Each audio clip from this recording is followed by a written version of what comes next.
সংবাদ সবাইকে স্বাগত জানাচ্ছি। আমি ফিরোজ তোহা। শুরুতেই সংবাদ শিরোনাম। ইসরায়েল ফিলিস্তিন পুরোদমে যুদ্ধ চলছে, আর এই যুদ্ধের সর্বশেষ আন্তর্জাতিক গুরুত্বপূর্ণ আপডেট সংবাদ জানিয়ে দিব। শুরুতেই শিরোনাম। ইসরায়েলি নেতাদের হিজবুল্লাহর সঙ্গে উত্তেজনা এড়াতে বললেন আমেরিকার পররাষ্ট্রমন্ত্রী অ্যান্টনি ব্লিংকেন। এরপর জানিয়ে দিব, আগ্রাসন চালালে স্থল, আকাশ এবং সমুদ্রে আমাদের জন্য অপেক্ষা করুন, ইসরায়েলকে হিজবুল্লাহর হুঁশিয়ারি। এরপর জানিয়ে দিব, নতুন জোট তৈরির ক্ষেত্রে রাশিয়ার গতিতে বিস্মিত আমেরিকা। ইউরোপীয় ইউনিয়ন ব্রিটেনের সংঘাতে জড়িয়ে পড়তে পারে বলছে লেবানন। এরপর জানাবো, উত্তর কোরিয়ায় অস্ত্র পাঠাতে পারে রাশিয়া বললেন প্রেসিডেন্ট ভ্লাদিমির পুতিন। এবং সর্বশেষ জানিয়ে দিব, কানাডাকে উপযুক্ত জবাব দেওয়ার অধিকার ইরানের আছে, হুঁশিয়ারি মুখপাত্রের। ইসরায়েলি নেতাদের হিজবুল্লাহর সঙ্গে উত্তেজনা এড়াতে বললেন ব্লিংকেন। ইসরায়েলের নেতাদের সঙ্গে বৈঠক করেছেন মার্কিন পররাষ্ট্রমন্ত্রী অ্যান্টনি ব্লিংকেন। এতে তিনি ইসরায়েলি নেতাদের লেবাননের সশস্ত্র গোষ্ঠী হিজবুল্লাহর সঙ্গে উত্তেজনা এড়াতে বলেছেন।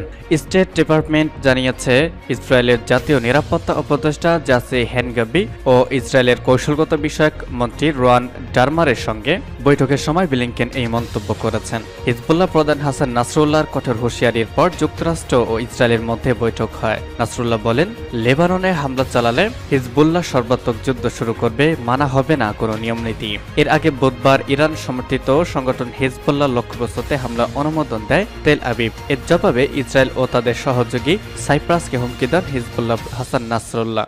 মঙ্গলবার ইসরায়েলের তৃতীয় বৃহত্তম শহর হাইফাতে হামলার হুমকি দেয় হিজবুল্লাহ। এমনকি তারা শহরটির ওপর দিয়ে একটি পর্যবেক্ষণ ড্রোন উড়ায়। এরপরেই হিজবুল্লাহকে ধ্বংস করতে লেবাননের সর্বাত্মক যুদ্ধের ঘোষণা দেয় তেল আবিব। আগ্রাসন চালালে স্থল, আকাশ এবং সমুদ্রে আমাদের জন্য অপেক্ষা করুন, ইসরায়েলকে হিজবুল্লাহর হুঁশিয়ারি। লেবাননের বিরুদ্ধে ইসরায়েলের হুমকির প্রতিক্রিয়ায় হিজবুল্লাহর মহাসচিব গতকাল তার ভাষণে পাল্টা হুঁশিয়ারি দিয়েছেন। সৈয়দ নাসরুল্লাহ বলেছেন, ইহুদিবাদী শত্রুরা যদি লেবাননের উপর যুদ্ধ চাপিয়ে দিতে চায়, তবে তারা যেন স্থল, আকাশ এবং সমুদ্রে প্রতিরোধ শক্তির জন্য অপেক্ষা করে। হাসান নাসরুল্লাহ বলেছেন, লেবাননের প্রতিরোধ এখন পর্যন্ত তার অস্ত্রের একটি অংশ নিয়ে যুদ্ধ করেছে। পুরো ইসরায়েল হিজবুল্লাহর ক্ষেপণাস্ত্র এবং ড্রোনের আওতায় রয়েছে বলে তিনি সতর্ক করে দেন। পার্স টুডে আরও জানায়, লেবাননের হিজবুল্লাহর মহাসচিব তাদের নতুন নতুন অস্ত্র অর্জন সহ এই আন্দোলনে অগ্রগতির প্রতি ইঙ্গিত করে বলেছেন, হিজবুল্লাহর কাছে অত্যন্ত উন্নত এবং নতুন অস্ত্র রয়েছে, প্রয়োজন হলে এগুলো উন্মোচন করা হবে। ওই ভাষণে ইসরায়েলকে সহযোগিতা করার পরিণতির ব্যাপারে সৈয়দ হাসান নাসরুল্লাহ সাইপ্রাসকে সতর্ক করে দেন। তিনি বলেন, আমরা সাইপ্রাস সরকারকে এই মর্মে সতর্ক করে দিচ্ছি যে তারা যদি লেবাননে হামলা করার জন্য ইসরায়েলকে তাদের বিমানবন্দর কিংবা ঘাঁটি খুলে দেয়, তবে তা যুদ্ধের অংশ হিসেবে পরিগণিত হবে।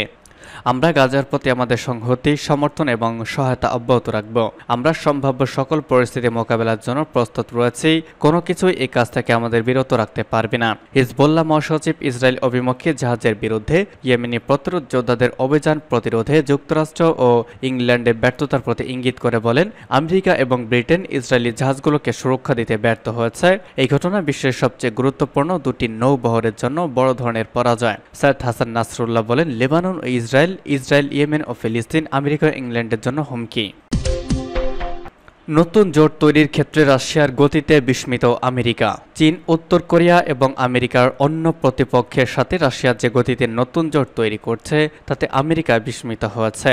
শুধু তাই নয়, বিভিন্ন দেশের সাথে রাশিয়ার নিরাপত্তা অংশীদারিত্বকে ওয়াশিংটন একদম প্রত্যাশা করেনি। নাম প্রকাশে অনিচ্ছুক গোয়েন্দা সূত্রে বরাত দিয়ে ওয়াল স্ট্রিট জার্নাল এই খবর দিয়েছে। বুধবার রাশিয়ার প্রেসিডেন্ট ভ্লাদিমির পুতিন 24 বছর পর উত্তর কোরিয়া সফরে গিয়ে দেশটির সাথে কৌশলগত অংশীদারিত্ব এবং দ্বিপক্ষীয় প্রতিরক্ষা চুক্তি করেছেন। এরপর তিনি সেখান থেকে ভিয়েতনাম যান। এছাড়া গত মাসে প্রেসিডেন্ট পুতিন চীন সফর করেছেন। এ সম্পর্কে একজন মার্কিন বিশেষজ্ঞ বলতে বাধ্য হয়েছেন যে আমেরিকা দীর্ঘদিন ধরে চীন ও রাশিয়াকে বিচ্ছিন্ন করে রাখতে সক্ষম হলেও এখন তা আর সম্ভব হচ্ছে না, বরং মার্কিন প্রতিপক্ষের সাথে রাশিয়ার নিরাপত্তা সম্পর্ক তৈরির গতি এবং গভীরতা মাঝে মাঝে মার্কিন গোয়েন্দা বিশ্লেষকদের কাছেও বিস্মিত করেছে। এতদিন ধরে আমেরিকা আন্তর্জাতিক অঙ্গনে যে প্রভাব প্রতিপত্তি বজায় রেখেছিল, রাশিয়া ও তার মিত্ররা এখন তাকে সম্মিলিতভাবে পাশ কাটিয়ে চলছে।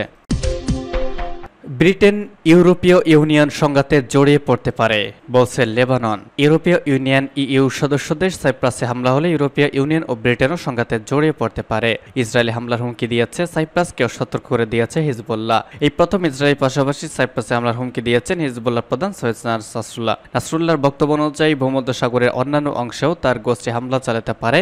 ইসরায়েলের গোটা ভূখণ্ড সহ আশেপাশের যে কোনো এলাকায় জলে স্থলে অন্তরিক্ষে সুনির্দিষ্ট হামলার হুমকি দিয়েছেন তিনি। গাজা হামাসের সঙ্গে যুদ্ধের মাঝে উত্তরে লেবাননে হিজবুল্লাহ গোষ্ঠীর সঙ্গেও ইসরায়েল যুদ্ধে জড়িয়ে পড়লে তার আজ গোটা মধ্যপ্রাচ্যে ছড়িয়ে পড়বে বলে আশঙ্কা করা হচ্ছে। লেবাননের সঙ্গে সুসম্পর্ক সত্ত্বেও সাইপ্রাস ইসরায়েলকে নিজস্ব বিমানবন্দর, সামরিক ঘাঁটি ও মহড়ার জন্য ব্যবহার করতে দেওয়ায় হিজবুল্লাহর নেতা ক্ষোভ প্রকাশ করেছেন। সেখান থেকে লেবাননে হামলা চালানো হলে সাইপ্রাসের সরকারও যুদ্ধের অংশ হয়ে উঠবে বলে নাসরুল্লাহ হুঁশিয়ারি দিয়েছেন। এই অভিযোগ অস্বীকার করেছেন সাইপ্রাসের প্রেসিডেন্ট নিকোস ক্রিস্টোদোলিদেস। তিনি বলেছেন, কোনো সংকটেই কোনো পক্ষকে সমর্থন করছে না তার দেশ, বরং যুদ্ধ বিধ্বস্ত গাজায় ত্রাণ পৌঁছানোর ক্ষেত্রে নিজের দেশের ইতিবাচক ভূমিকা তুলে ধরেছেন তিনি। সাইপ্রাসের প্রেসিডেন্ট বলেন, আরব দেশগুলো ও আন্তর্জাতিক সমাজ সেই ভূমিকাকে স্বীকৃতি দিচ্ছে। সাইপ্রাস প্রকাশ্যে সরাসরি ইসরায়েলি সেনাবাহিনীকে কোনো সহায়তা দেয়নি, তবে সাইপ্রাসের বিশাল আকাশসীমার মধ্যে ইসরায়েলি বিমান বাহিনী মাঝে মধ্যে মহড়া চালানোর অনুমতি পেয়েছে। সেই দেশে ব্রিটেন সামরিক ঘাঁটি থেকে অতীতে সিরিয়া ও সম্প্রতি ইয়েমেনে হামলা চালানো হয়েছে। সাবেক ঔপনিবেশিক শক্তি হিসেবে ব্রিটেনের দুটি সামরিক ঘাঁটি সে দেশে সক্রিয় রয়েছে। এদিকে ইরান সমর্থিত হিজবুল্লাহ, ইয়েমেনের হুতি গোষ্ঠী ও সিরিয়ার বাশার আল আসাদের সরকার ইসরায়েলের সঙ্গে আরও বড় সংঘাতে জড়িয়ে পড়লে মধ্যপ্রাচ্য জুড়ে অস্থিরতা বাড়তে পারে। জাতিসংঘ ও মার্কিন প্রশাসন উত্তেজনা কমানোর চেষ্টা চালিয়ে যাচ্ছে। অন্যদিকে বুধবার মার্কিন বিমান বাহিনী ইয়েমেনে হুতি নিয়ন্ত্রিত এলাকায় হামলা চালিয়েছে। সেখান থেকে লোহিত সাগরে জাহাজে হামলা চালানো হচ্ছিল বলে আমেরিকা দাবি করেছে। বুধবার ইসরায়েলি বিমান বাহিনী লেবাননের দক্ষিণে হিজবুল্লাহর কয়েকটি স্থাপনা হামলা চালিয়েছে বলে দাবি করেছে। হিজবুল্লাহ ইসরায়েলের উত্তরে ড্রোন হামলা চালিয়েছে। একদিন আগে সেই গোষ্ঠী ইসরায়েল উত্তরে নিজস্ব ড্রোন থেকে তোলা ভিডিও প্রকাশ করে হাইফা শহর ও বন্দরে সামরিক স্থাপনায় হামলার হুমকি দিয়েছিল। সেই ভিডিওর সত্যতা যাচাই করা সম্ভব হয়নি। উত্তর কোরিয়ায় অস্ত্র পাঠাতে পারে রাশিয়া, বললেন পুতিন। রাশিয়ার প্রেসিডেন্ট ভ্লাদিমির পুতিন বলেছেন, উত্তর কোরিয়ায় অস্ত্র পাঠাতে পারে রাশিয়া। মূলত ইউক্রেনে পশ্চিমাদের অস্ত্র পাঠানোর প্রতিশোধ হিসেবে এই পদক্ষেপ নেবে মস্কো। উত্তর কোরিয়া সফর শেষে ভিয়েতনাম গেছেন পুতিন। গতকাল সেখানে তিনি সাংবাদিকদের সঙ্গে এসব কথা বলেছেন। উত্তর কোরিয়া সফরের সময় কিম জং উনের সঙ্গে পুতিন একটি প্রতিরক্ষা চুক্তি করেছেন। এর আগে চলতি বছরের শুরুতেও পুতিন হুঁশিয়ারি দিয়ে বলেছেন, পশ্চিমাদের শত্রুদের অস্ত্র দিতে পারে রাশিয়া, কারণ তারা ইউক্রেনকে অত্যাধুনিক অস্ত্র দিচ্ছে।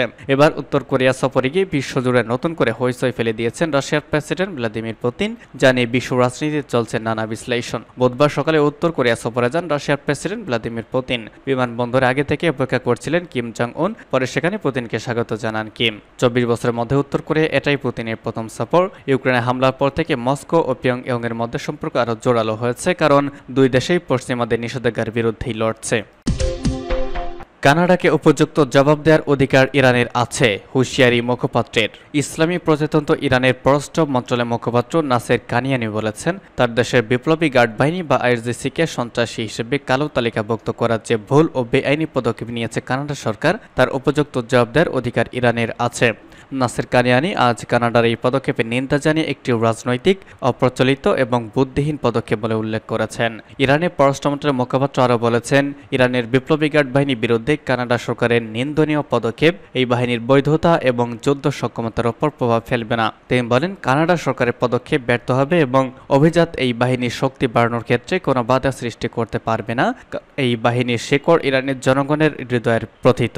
কানাডার অবিবেচক সিদ্ধান্ত একটি শত্রুতামূলক পদক্ষেপ, যা আন্তর্জাতিক আইনের পরিপন্থী এবং অন্য দেশের অভ্যন্তরীণ বিষয়ে হস্তক্ষেপের শামিল। এছাড়া কানাডার এই পদক্ষেপ ইরানের জাতীয় সার্বভৌমত্ব লঙ্ঘনের একটি উদাহরণ।